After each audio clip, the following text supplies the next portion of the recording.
From JBS Studios in Greater New York, this is the JBS News Update with Teisha Bader.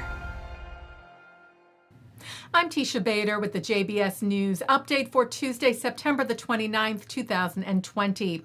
Israeli Prime Minister Benjamin Netanyahu addressed the 75th General Assembly of the United Nations today with a pre-recorded video message addressing the threat from Iran and the threat from Iranian-backed and Lebanese-based terror group Hezbollah, sharing information about a Hezbollah arms factory in the middle of Beirut.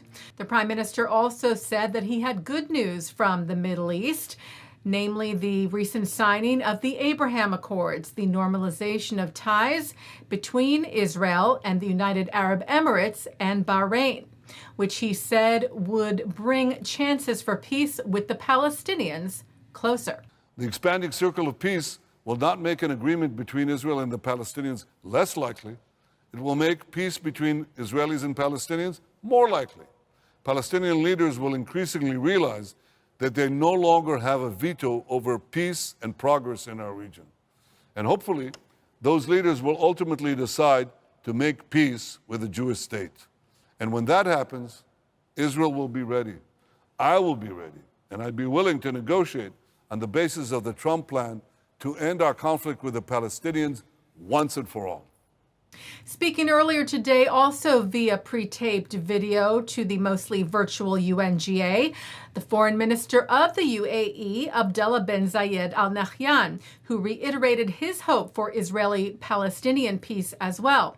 Al Nahyan said he hopes that the historic peace accord with Israel leads to talks with the Palestinians, adding that the call for the establishment of an independent Palestinian state on the borders of 1967 with East Jerusalem as its capital, in line with the relevant international resolutions and the Arab and international consensus, will remain a firm demand.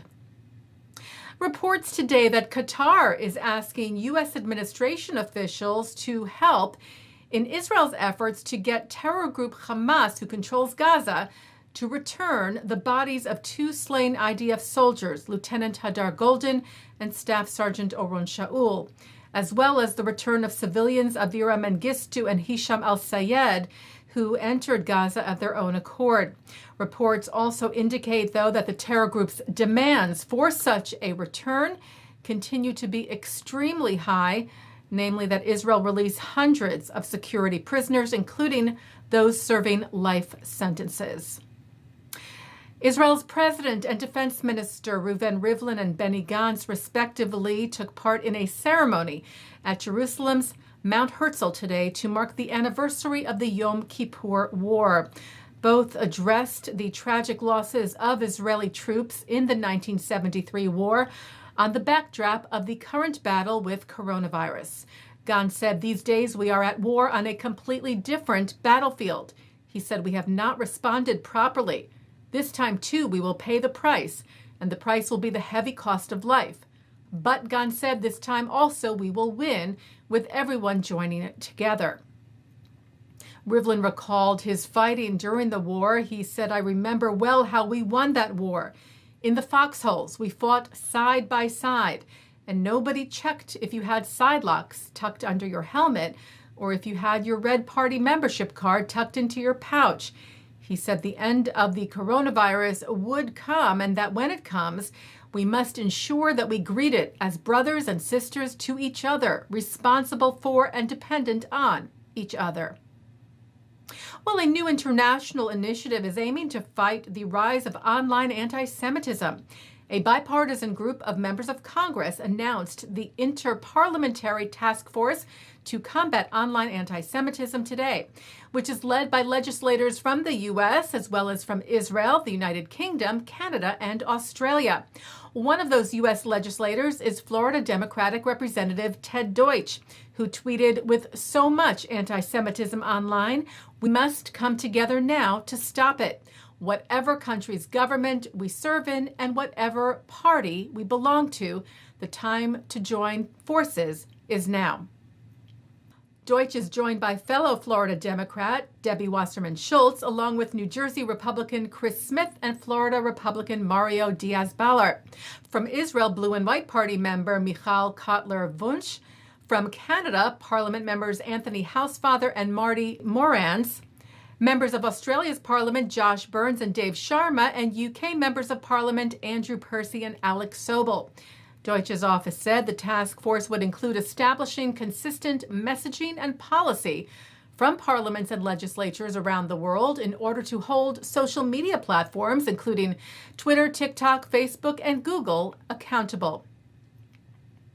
And an online ceremony today to mark the 79th anniversary of the Babi Yar massacre, the mass slaughter of nearly 34,000 Jews shot and killed within 48 hours on September the 29th and 30th of 1941 in a ravine in Kiev, Ukraine, during the Holocaust, carried out by the Nazis as well as by local collaborators.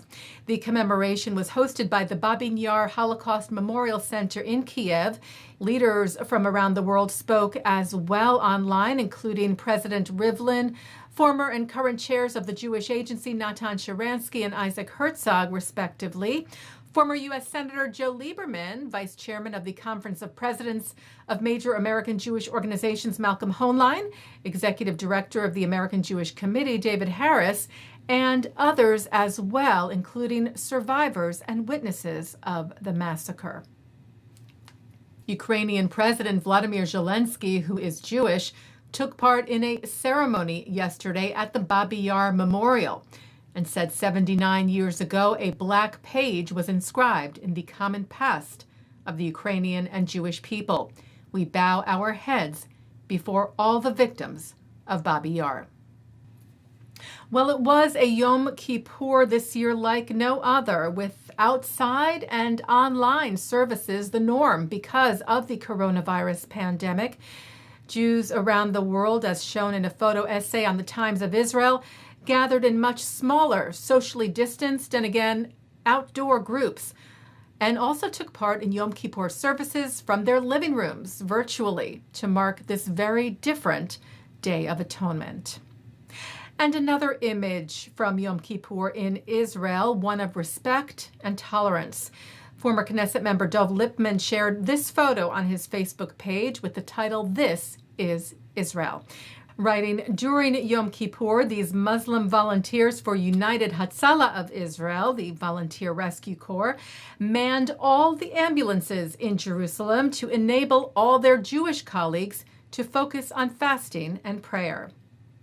Taking a look now at our programming for tonight on JBS for Tuesday, September the 29th at 7 o'clock. It's a discussion of how progressive Zionism reflects the values that are the basis of the U.S.-Israel relationship, with Rabbi Noah Tzvi Farkas, Rami Hod, and Andrea Beth Damsky, with Don Granot from APAC 2020. At 8 o'clock, Professor Ruth Weiss addresses the ways in which Jewish students are being harassed on college campuses with Alan Rubenstein by the Tikva Fund. At 9, Mark Golub sits down with Andrew Rayfeld, who talks about his vision of Reform Judaism and responds to criticisms that Reform rabbis are not schooled in Talmud and are often unfairly critical of Israel. At 10:30, a discussion on racial justice from the Union for Reform Judaism. And coming up next, ILTV's Insider. And that's the JBS News Update for Tuesday, September the 29th, 2020. I'm Teisha Bader. Stay healthy, stay well.